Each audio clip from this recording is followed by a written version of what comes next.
Hello and welcome once again to Red Gaming Tech. My name is Amata. Today is of course the 29th of September and I'm bringing you yet more daily gaming news. Now this time I'm bringing you some news concerning Battlefield 4 as Carl Magnus Troedsson, who you probably know as General Manager of DICE, has updated the Battlefield blog with some nice detailed news about the upcoming Battlefield 4 beta, and he has given some interesting information, including some requirements. Now, he has stated that those of you wanting to play the beta on the PC will be required to run a 64-bit operating system in order to actually play the beta. Now, before you flip out, of course, the released product will be supporting 32-bit, and he did say that the studio wants to focus its efforts on testing the 64-bit version of the game. So have no fear, those of you with a 32-bit operating system are of course going to be able to play the game. It's just for some reason in the beta they need to focus on testing this particular version. And he said, quote, "During the beta we will try out both Fairfight and Punkbuster to make the experience as good as possible for our players. You will notice information about the two anti-cheat measures on the server browser pages on Battlelog, and you'll also potentially see messaging in the chat box in-game when a cheater is caught. We will get back to you later with more detail on how we are improving anti-cheat measures in Battlefield 4.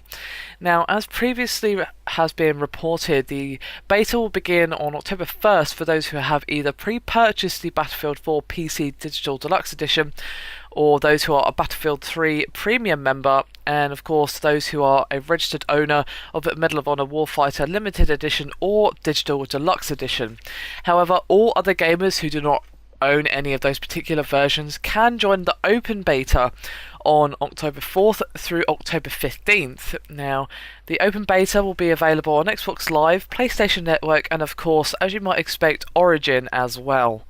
As well as all this, Troedsson did touch on the idea of the servers, how often they'll be go down for any fixes and things like that. And he said, quote, "During the beta we are aiming to be live 24/7. However, we will regularly restart servers on short notice or take the beta down for periods of time if needed for technical reasons.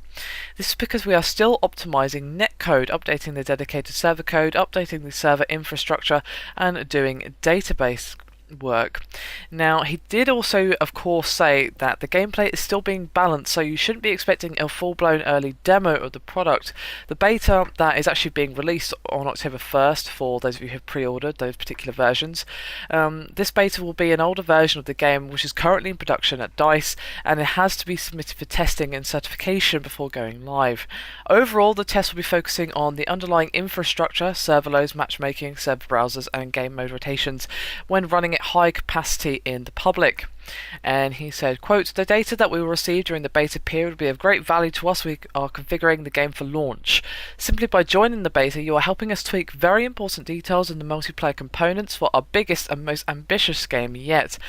Now, the most up-to-date information on how to find and download the beta for all the platforms previously mentioned are going to be published on the beta page, which I'll of course link in the description if you'd like to go and check it out. Now, you can begin preloading the exclusive beta, which is of course the one that begins on October 1st on the PC, starting basically today at 10 AM PDT or 1 PM EST. So there you have it. Anyway, that is me done for this video. I hope you've enjoyed it. Thank you very much for watching, and I'll see you next time.